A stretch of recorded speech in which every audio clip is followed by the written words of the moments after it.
ser alle sammen forskellige ud, men fælles for de fleste er behovet for at se ung ud, føle sig ung og være med på de nyeste trends. Ungdommen er blevet til en ideologi. Børn vil være unge. De kan ikke vente med at blive teenager. Børn vil se ældre ud, fordi de gerne vil være ligesom alle andre og være populære. Mens midaldrende voksne forsøger at vende tilbage til ungdommen, hvor kroppen var i sin bedste alder.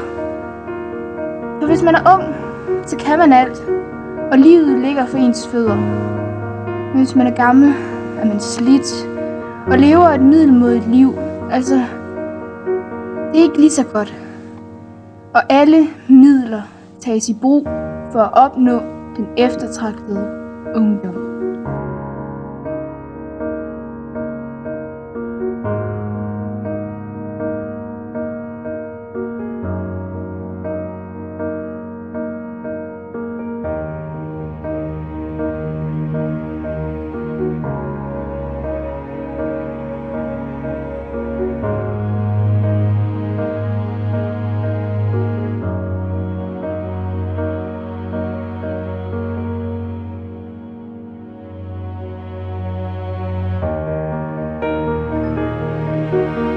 Skillelinjen mellem ung og gammel er efterhånden blevet udvisket.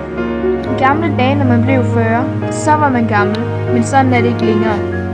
Det er okay at passe på sig selv og sin krop og have det godt med sig selv, men når man begynder at sprøjte nervegifte ind i huden og brænde sine celler op i solarier, ja, så er det ikke længere for at passe på sig selv, men for at opnå samfundets ideal om den evige ungdom.